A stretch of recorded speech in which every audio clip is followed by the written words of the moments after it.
Well, hello, everybody. Welcome to Bayou Bets. It's Monday. It's October the 9th, and we are here to talk about all sorts of things. Jim Derry along with Spencer the Guru, Urquhart, Zoe Collins-Rath in the background to make sure we don't screw anything up. Spencer, what is going on? Hey, Jim. Yeah, I'm excited to talk about a Saints, not just Saints victory, but a Saints shutout, shutting out Bill Belichick's New England Patriots. So really glad to see that. It's just one of those things, though. We don't want to get too cuckoo crazy here with the optimism because while it was a great win, we've got to stay calm and realize that this Bill Belichick Patriots team is not anywhere near what it used to be. We are most certainly going to get into that. Was this the real Patriots the Saints beat? Was this the real Saints that showed up on Sunday? All kinds of things to talk about, along with LSU, along with Tulane. That Tulane is back in action this week after a week off. And also we'll talk a little bit about Monday Night Football. That's all coming up. We welcome your comments and questions. And as always, we ask you to subscribe to the Bayou Bets YouTube channel. You can do so just by going over, looking, searching for Bayou Bet. You'll always be notified when we're about to go up, which is every Monday and Thursday afternoon at 4 p.m. Also, a reminder that Caesars Sportsbook is the official odds partner of bet.NOLA.com. Okay, let's get into it, Spence. And we're going to talk about the Saints. Which Saints are the real Saints? The ones that lost 26-9 to the Tampa Bay Buccaneers last week, or the ones that shut out the Patriots 34-0 on Sunday in Foxborough? Well, I think it's like you said in pre-production, Jim, somewhere in between. I just feel like this team is trending up, but not to the point to where I'm convinced that they're a double-digit win team. Still think they're about 9-win team, 8 if things don't go as well, maybe 10 if things break their way, and they could because of the schedule. I mean, the Saints have before the season projected as the easiest schedule, and it's still looking pretty easy. I mean, AFC South, nothing special. NFC South sucks as we expected. So, yeah, get the Texans this week. That's a big one. Texans lost to the Falcons, but they had them beat. That was a game that came down to the very end, the coin flip type game. So this will be a good test for the Saints because I just feel like that Patriots team was, once they got the pick six, that was a wrap. It seemed like that team just had no life, man. Mac Jones just completely inept, turnover prone. So the Saints got lucky. They took advantage of it, but 34-0, I don't think is an indication of this team being really good. The NFC South, we say it sucks, but there are two teams that are 3-2. One's 3-1, and the other one's 0-5. So obviously they're not very good. But compared to what? I mean, if you compare them to the upper echelon of the NFL, then yeah, I guess the NFC South isn't all that great. But in the grand scheme of things, you're not quite to where the old Denny Green quote, "You are what your record says you are." You're not quite there yet. But when you have a team that a division where one's 3-1, 2 are 3-2, and one's 0-5. I mean, I don't know that you can say this division sucks. I think there are a lot of teams. I think the parity in the NFL, it seems like in recent past, there's been a lot of parity. I don't know that that's the case this year. I think there are maybe like 5 or 6 teams that can legitimately win the Super Bowl this year, and that's it. I don't think you're going to get a long shot this year. So to say that the NFC South sucks, I think is a little strong. I hear you. Yeah, it's just one of those things. I try to look at it from the standpoint of, do these teams have what it takes to win a Super Bowl? Because I feel like that's the goal. That is the goal. Everyone wants to try to win the Super Bowl. So if you don't have that upside, then it's hard to get too excited. And I know you want to, if you make the playoffs, anything can happen. So you obviously got to try to keep striving for that. But I just feel like it's one of those things. This Saints defense, very much Super Bowl caliber. This defense is legit. They've proven it time and time again. But this offense, I know it's 34, but I mean, they had the pick six and this 34. That's kind of deceiving. I mean, the offense turned a corner to some degree, but they still had a lot of issues, especially the deep passing game.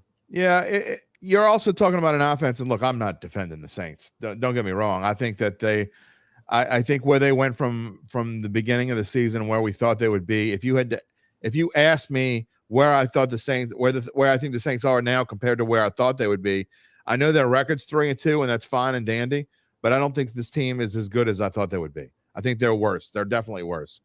That being said, you've got a $40 million quarterback that's clearly still injured. He definitely was better. Derek Carr was better on Sunday. But there's still something wrong with that shoulder. And the fact that they started him last week is even more mind-boggling.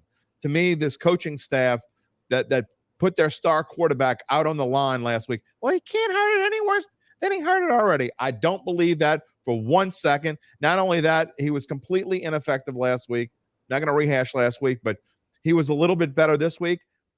If he would have sat last week, maybe he would have been even better this week. But regardless, look, it all depends on the defense and the health of Derek Carr for this team to go anywhere. Yesterday, the defense, like you said, Spencer, was fantastic.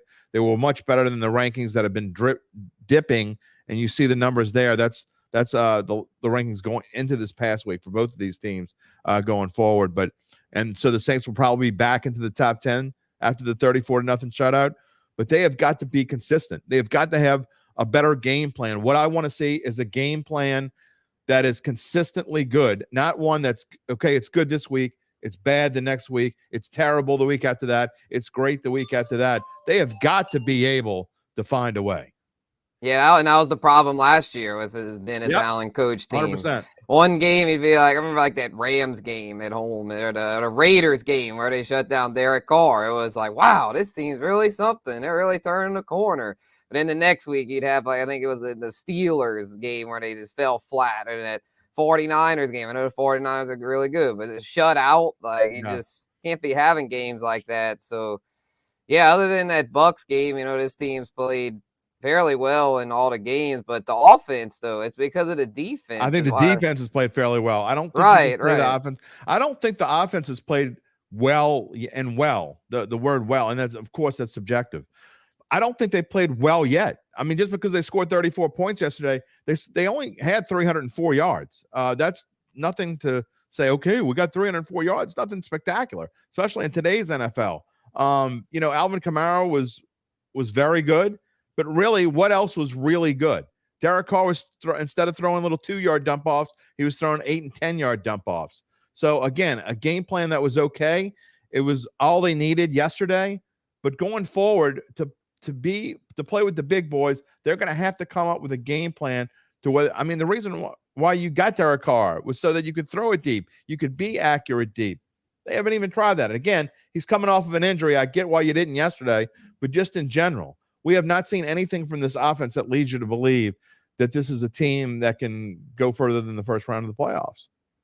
Agreed. I think that the key, though, is getting the running game going. And what I saw from Kendre Miller yesterday was somewhat encouraging, especially as him as a pass catcher. Like, if him and Kamara can work in tandem like that, I think there's some reason for hope. And then you got Taysom Hill mixed in there. I think if they can get that running game established, that's what's going to really open up the deep passing game. Until they establish a running game, the passing game is going to suck. I'll just be blunt about it. I mean, because the way the defense is scheme, I mean, like Green Bay, it was just the Saints couldn't run the football, so Green Bay would just sit in the house, and Rashawn Gary would freaking just killing Derek Carr and ended up injured. So, and then after that, it was just a collapse. So, got to get that running game established with this team, because I don't see Derek Carr being able to.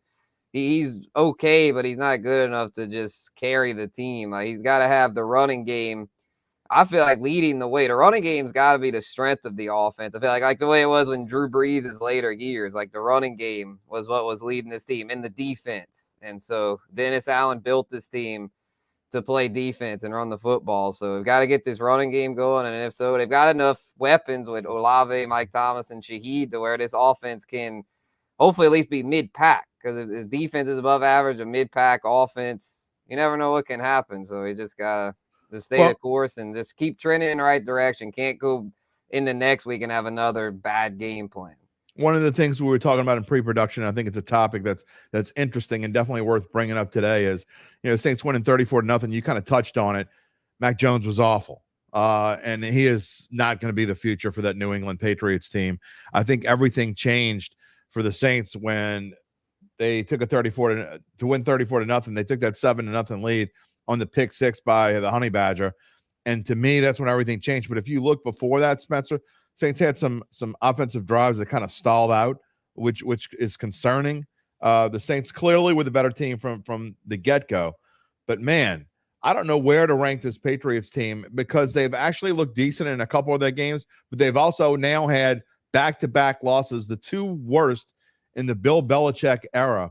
And to think that the Saints were the ones that handed him the worst loss he's ever had at home, 34-0. I mean, I guess it's not hard to believe you had Tom Brady for so long that you wouldn't lose 34-0, but you go through 22 years and you never lose by more than 34. I don't know. Maybe I'm just jaded because I've watched the Saints for so long, but man, is it this, can that Patriots team, are they really like a bottom feeder, or is it just that what we talked about? There's maybe 2, potentially 3 tiers, and the Patriots are just in that bottom tier. Yeah, they're definitely bottom tier. I think they'll scrap a few more wins. They'll probably win about 5 or 6. I don't think they're just going to completely bottom out because they have enough on defense. Yeah, but I agree. They just, that team. Losing Matthew Judon really hurts them. Right, and Christian Gonzalez, they're Yes. good rookie corner. So, their defense is now probably more like mid-pack, and their offense is definitely bottom tier. You can make a case that they have the worst offense in the NFL. So, they're just, they're Bill Belichick, this is it. I know you've said it before, Jim, and I'm definitely on board with that because I just don't see him at his age going through, because they're gonna have to go through a major overhaul this offseason. No question. So I don't see him wanting to be a part of that. So I think they're gonna let him finish the year, and then he'll have that sit down with Bob Kraft, and I think it'll just be one of those things. They're not gonna fire him, but he'll just retire. Yeah, I I've said it before. So, I mean, obviously, I think that's still going to happen. Why would I change my mind now? I mean, watching him in his press conference yesterday, just even more Belichickian than usual. I mean, we need to start this thing from scratch. Well, what does that mean? It means we need to start this thing from scratch. I mean, he's just not going to talk to anyone. He's climbed up in his hole, and he's not coming out of his hole until he comes and tells everybody that I'm leaving. But I will say this in his defense. I saw some really ignorant comments, in my opinion. People saying that he's just an average coach without Tom Brady. Well, you take one season out or 2, 3 seasons ago, they were just fine. I thought they did a really good job making it to the playoffs with what little talent they had. Now, have they been underwhelming? Sure. But the fact that you're calling Bill Belichick an average coach, anyone who says that, you could take a long jump off of a short bridge. You're not smart. I'm just going to leave it at that. Yeah, he's definitely still one of the greatest coaches to ever do it. I don't having Brady. I'll say this: he wouldn't have all those rings if it wasn't for Brady, but he definitely would. I feel like he'd at least won a Super Bowl or two because those defenses back then were also really dominant. Well, a guy named Peyton only won 1 Super Bowl with a Hall of Fame quarterback named Drew Brees. And Drew Brees, if he's behind Brady, it's just a tick. Had Drew Brees played for Bill Belichick, I think Bill Belichick would have won every single one of those Super Bowl rings that he won. That's my opinion. Obviously, it's hypothetical world, and you don't know the real answer to that. But had the roles been reversed, I think Tom Brady might have 1 ring, maybe 2 in New Orleans. And I think Drew Brees would have 6 rings in New England. Again, there's no way you'll ever know the real answer to that, but that's my opinion. Yeah, I mean, it's a team sport. Everyone loves Brady, right, but they had to be together, Brady and Belichick. I feel like if they'd have been apart during that time, then I don't think they'd have both had all those rings. Them together though led to that. So Breeze. I mean, Breeze was S tier. I mean, him, you could put Aaron Rodgers, Peyton Manning, like all those 4 from the 2010s, that might go down as the greatest era ever for quarterbacks because we got Mahomes today and Josh Allen, Justin Herbert, but outside of Mahomes, I mean, none of them have any rings. Joe Burrow, so like, well, it's a different kind. It's a different kind of quarterback today, right? I mean, you talk about the quarterbacks today, and it's not just you think about the Peyton Mannings and the Tom Bradys and the Drew Breeses and those guys, and they were all, and even to Aaron Rodgers to some extent. I mean, he ran a little bit, but I mean, those guys didn't use their feet nearly as much as the guys today. It's it's a different world. It really is. It's a different world. JJ says Patriots and Giants are 2 worst teams in the league. I don't agree with that. I don't think the Patriots are in the worst team in the league. I mean, right now, you got to go with teams that are 0-5. I think one of the worst teams in the league is playing tonight. We'll get to that in a little bit. I think Vegas is horrendous. But again, we're going to talk about that in just a little bit. I do want to move on. We're going to get back to the NFL because we're going to close this with our Monday Night Football prediction. May talk about the Saints again. Who knows? But I want to talk about LSU and what they were able to do, Spencer. And I think that what's going untalked about in this LSU 49-39, yeah, the defense finally showed up after 3 really awful series. It looked like it was a continuation of the Ole Miss game. But I think Jayden Daniels doesn't get enough credit. Like, still, I don't understand how this guy isn't getting like 80% of the credit. Because if it's not for Jayden Daniels, LSU would be like 2-3 right now, and their season would be like, can they go to the, I don't think of the worst bowl, the Tulane Weed Eaters Bowl. I mean, that's what you'd be wondering if LSU could go there, because they'd stink without him. Yeah. Anyone saying it should be Nussmeier is smoking. There's still people that say that. That's so insane. You must not watch the games if you're saying that, because anyone that's watched LSU this year can clearly see that Jayden Daniels is having to carry this team on his freaking back. I mean, it's all. I mean, 49 the previous week against Ole Miss. I mean, they've averaged over 40 points in SEC play, and that's not because they're winning comfortably. That's because they have to put up those points because their defense is so bad. Look at how many yards they gave up. They gave up 527 yards. Look, I know Missouri's not the typical Mizzou that we're used to, but that's still Missouri. You gave up 395 passing yards to the Missouri Tigers. Man, you need to check yourself on defense. Yeah, that's unacceptable. So this is a big test Saturday. The line there pretty wide there at 11. LSU at home, you're always usually favored. But I feel like this is a tricky deal because Auburn has, in the last 4 contests, LSU's 0-4 against the spread against Auburn. Auburn plays LSU tough, but I think the key for Saturday is going to be LSU holding Auburn to under 30 points, because I feel like Jayden Daniels might run into a little trouble against Auburn. Last year, LSU's offense stunk against Auburn. I think they'll be better this year, but I'd probably take the under in this game, because I think this will be one where LSU's gonna have to step up on defense a little bit, and I think they'll be able to. But if they can't, then they might be stuck holding an L. There's no doubt about that. This is going to be an interesting matchup, because I think that LSU doesn't need to just win this game against Auburn. If they're going to get back, I mean, the national championship to me is over. I can't say it's 100% over, but it's 98.6% over. I mean, weird things happen. We saw them win a national championship with a 2-win team during the Les Miles era. That's very highly unlikely to happen again, at least not until you get to the 12-team playoff. Then I guess anything can happen. But to me, for this LSU team to get back into like a New Year's Six bowl talk and Sugar Bowl kind of talk and potential win in the SEC West, make me believe they have to dominate this game against Auburn, because the talent level, I don't think it's that close. I think LSU's talent level is significantly better than Auburn's. They need to show that on Saturday. Yeah, 100%. So, yeah, we'll see if they can do it. And oddsmakers seem to have faith in them, 11-point favorites. So I don't know. I don't know how I feel. It's a high total against a team like Auburn. It shows you just how bad LSU's defense is. They have a total of 62 against a team like Auburn. It says a lot. Right. So they're gonna have to. I feel like, because to me, I don't think LSU's offense is just gonna be able to run roughshod against Auburn. Auburn's defense, the most points they've allowed all season is 27. So they've got a solid defense for SEC standards. This year, SEC defenses have not been as sharp for the most part, where Auburn's got at least an average defense. So, yeah, and UBN likes the under. Yeah, I do too, because I think LSU is going to be forced to play defense. I don't think Jayden's going to be able – I still think Jayden will have a solid game, but I don't think he's going to be able to run roughshod, because that Auburn defense is pretty solid. I mean, you see the numbers on the screen from this past week. 274 yards rushing, and I think Daniels had about 150 of those himself, and then obviously all the passing. So, he's accounting for 70 to 80% of the LSU offense. Honestly, that's got to change. I mean, Logan Diggs is looking pretty decent. Obviously, to me, that part of the LSU's offense is starting to get better, and I really like what I see him. But they need to be more balanced, Spencer. As good as those receivers are, and Neighbors and Thomas, I love it. But to me, they still need to be a little bit they need to spread it around a little bit more.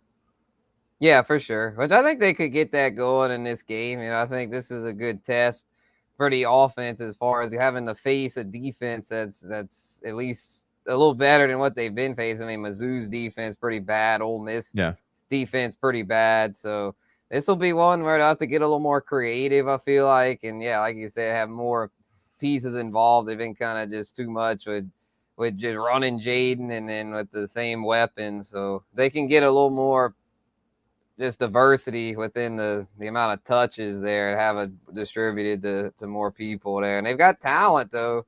So I think they'll be able to make it happen. Before we move on to Tulane, I want to get your thoughts on the Miami-Georgia Tech situation there at the end of the game. I think everybody pretty much knows what we're talking about. And if you don't, Miami had a situation, and I'm not using ESPN stats because I don't know what they are or Amazon or whatever the numbers are. I can tell you right now, the Miami Hurricanes had a 99.9% chance to win the football game against Georgia Tech on Saturday night.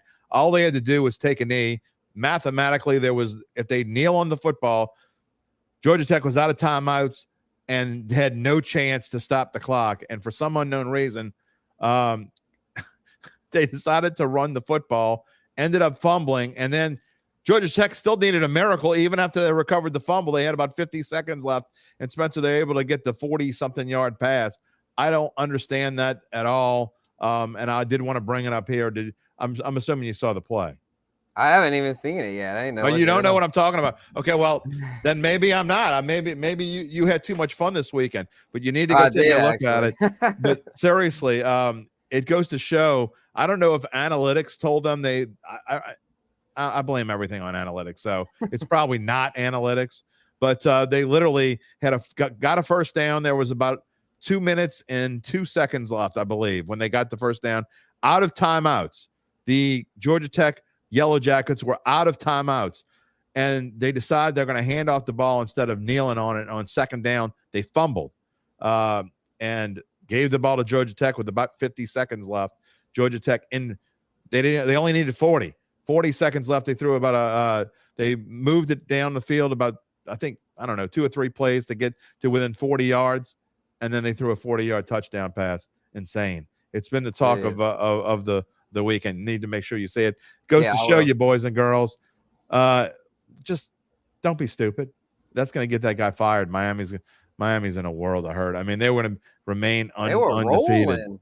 Yeah, the Mario Cristobal, the former Oregon coach. Yeah, they're having a really good season. So they're gonna he's gonna be the former Miami coach fairly soon when you make a mistake like that. So if you haven't seen it, make sure you go check it out. It was just the craziest play. And when I tell you 99.9%, it might be 99.99%. It reminds me of the old Eagles back in the 70s when that's how the old kneel down victory formation even got started. And gotta kneel on it. Just kneel on it. All right, Tulane. Going to take a few minutes, just a minute or two maybe, just to talk about Tulane. They are coming back in action this week, Spencer, to play the Memphis Tigers on Friday night. So they will be in front of a national audience. This is a chance. And look, the reason why I think we need to talk about this game today, we will talk about them again on Thursday here on Bayou Bets. But Tulane, this game is so important in the AAC. You see the standings, and I know it's early. 1-0, 1-0, 1-0, 1-0. But I don't think there's much question that Tulane and Memphis are the two best teams in the American Athletic Conference. The two best team standings. Maybe UTSA gets in there, although they've had a rough start. Spencer, this really could be this early. The team that wins this has a major advantage in that conference to win it all. Yeah, this is huge. This is a big one to where I'm a little nervous for the Wave here. I've been back in Tulane for the most part of the season, but in this matchup, I don't know. I mean, having to go to Memphis in primetime Friday night, I definitely think they're built for it. I think they could definitely find a way, but -3.5 as of now, I'm leaning Memphis to taking the points because I think it could definitely come down to a field goal here. This one is a true test for Michael Pratt and company. So hopefully they've good and rested up over the bye, which the bye came at a good time heading into this one. So I think they'll be able to squeak it out, but it's gonna take every bit of strength they have to do so. One advantage that Tulane has, and it's a major one, when you talk about defense versus offense, Tulane is the number one defense in the AAC, and they actually have one of the best rushing defenses in the country. Memphis's rushing offense is only average, 6th in the AAC. They're a much better passing team, 4th overall offense in the AAC. So Tulane's going to have to play to its strength. They're going to have to be able to stop the run like most teams. If they can stop the run and Michael Pratt can do his thing, I think Tulane will be okay. But something to watch out for in doing my trends this morning, these teams have alternated victories back and forth the past 6 years in a row. The home team has won 6 straight years in this series, and this game's at Memphis. So something to be aware of. And actually, Tulane has not won in Memphis and since the late 90s, I believe. I'm not sure if they played in Memphis in 98, but I know it was either 97 or 98 the last time they won in Memphis. So something they're going to have to watch out for and get to some things together. This is the 40th overall meeting between the two schools. Tulane has won just 14 times. So they have obviously struggled with Memphis throughout their history. They're going to have to get some things going. Okay, before we go today, I do want to bring our pro slide back and talk a little bit about Packers and Raiders tonight. This game being played in Las Vegas. Vegas was a 1-point favorite for most of the week. It is slowly, you could see it slowly creeping towards Vegas. And then today, I believe, I don't know if it's been official that Aaron Jones is not going to play, but it was looking more and more like sources say he will be out. Okay, so sources say he'll be out, and I think Vegas, the odds makers, have realized that he's not going to play as well. It's changed this line from 1 to 2. Where do you stand on this, Spencer? Again, I think I pretty much gave my answer on what I think, because I think the Raiders are one of the worst teams in football.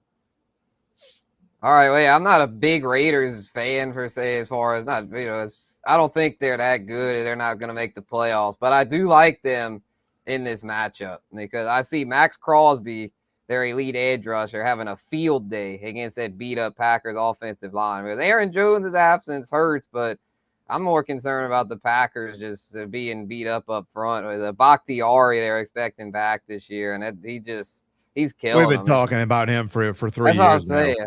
Yeah, and and as a result, their offensive line has not been very good. So I know Jordan Love's had a good year, but Max Crosby's an animal. He's the only reason the Raiders are somewhat okay on defense. Take him off their defense, that might be the worst defense in football. So I'm thinking he's gonna make life hell on Jay Love. And without Aaron Jones, they're not gonna have enough playmakers on offense. Yeah, Christian Watson will be back, but he's a field stretcher. If Love's running for his life, not going to be able to get him the ball. And then the Raiders can run it with Josh Jacobs. Packers struggle against the run. So, and it's also the Devontae Adams revenge game. So to me, there's just, even though the Raiders aren't the best team, I just feel like for this specific matchup, they're in a good spot. Well, I tell you, I was strong on Green. It was one of my best bets, and I backed off of it as a best bet. It would have been my 6th play had I had a 6th pick.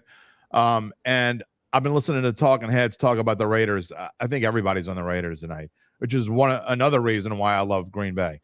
I'm sticking with my original theory that I just think the Raiders are a really bad football team. I hear what you say about Max Crosby, and I agree with you. He very well could make life rough for Jordan Love, but I don't think the Raiders have anything else. I don't think they can stop the run or the pass, and I think Love could throw for 300 yards tonight. It looks like Christian Watson is a full go. Romeo Dobbs is ready to go. Luke Musgrave looks like he's healthy. I just think that I think Green Bay has too many weapons for the Raiders, and I think that spread is ridiculous. I don't think the Raiders should be given 2 points to anyone. So my pick is Packers. Spencer's got the Raiders. We're going against each other there. We'll see how that works out. But that is just going to about close out the show. Any final thoughts from you today? Oh, yeah, just glad to see the Saints get back in the win column. But, yeah, it'll be interesting to see how they do this week with the Texans. And that the Texans, they've been slinging it through the air with C.J. Stroud. So I know the Saints traditionally do well against rookie quarterbacks, but he's one that I think that could give them some trouble. So I know we'll talk more about that on Thursday. So it'll be interesting to see if the Saints secondary can keep the good run go. I don't know, Honey Badger with the pick 6 and been doing better at the young corners, but this will put them to the test because that's an offense that's really been able to spread it out and throw it. Nico Collins, the second receiver, Tank Dell, the rookie. I think he's a little banged up. We'll see how he if he's okay by this weekend. We'll see if Tank Dell's okay. I think it's an interesting matchup. My thing is, if you get beat by a team that can't really do very much, and that's Atlanta, look, I'm not just saying this because it is what it is with Atlanta, but I just don't think Atlanta's very good outside of Bijan Robinson. Now, the Texans did a good job in holding down Bijan Robinson yesterday, but they couldn't stop Desmond Ridder. That's a problem. If you can't stop Desmond Ridder, that's a real problem. It goes to show that, I like Ryans. I think he's going to be a fantastic coach in the long run. But my initial analysis is that if you have trouble stopping Desmond Ridder, you're really going to have trouble stopping Derek Carr, because I think by next Sunday, as much as he improved health-wise from last week to this week, it'll be at least that much again next week. So my initial analysis tells me I like the Saints, but again, the Saints have struggled with the Texans in the past at different times. We'll see. We'll see where it goes. I got a lot of studying left to do, but it should be an interesting game. And I am really interested in watching CJ Stroud for a full game. I've seen clips of him here and there. I've had him on the Red Zone channel while I'm watching other games, but I've never really taken a good look at him. I may do that during the week, pull up one of his games from one of his better games, not the one from yesterday, because he didn't play that well yesterday. But we'll see. We'll see how it goes. Interesting. All right, Spencer, well, you have a good week. And tomorrow, the Fantasy Roundup will be back here on all these same YouTube and Facebook channels. What are you and Gabe going to talk about tomorrow? Yeah, tomorrow will be an interesting one. Didn't have too many injuries this week, but we do have some interesting names for waiver wire. So talk about the top waiver wire pickups and maybe some trade candidates. It's October now. This is about the time where it's in to start looking at trades. Five weeks in now. So yeah, we'll have a waiver talk, trade talk tomorrow. Tune in. All right, we will be watching. And a reminder, one more time, subscribe to the Bayou Bets channel. You can always know when we're going in the air. It's Bayou Bets on Monday and Thursday afternoons at 4, and the Fantasy Roundup. Is that also at 4? Yes. It's Fantasy Roundup. That is also at 4 as Spencer and Gabe Henderson get together. That will just about do it for us today. And also, Caesar Sportsbook, the official odds partner, bet.NOLA.com. If you see a number on this screen, it probably came, not probably, it's like a 99.6% chance it came from Caesar Sportsbook. I don't know. I'm not really good at figuring out percentages. The Shaw math. Yeah, exactly. Shaw math is doing the best it could do this early. That is going to do it for us. We will see you on Thursday on Bayou Bets. For Zoe Collins-Rath, for Spencer the Guru Urquhart, I'm Jim Derry. Everyone have a great week and get outside. Enjoy that weather. Don't stay inside. Talk to you later.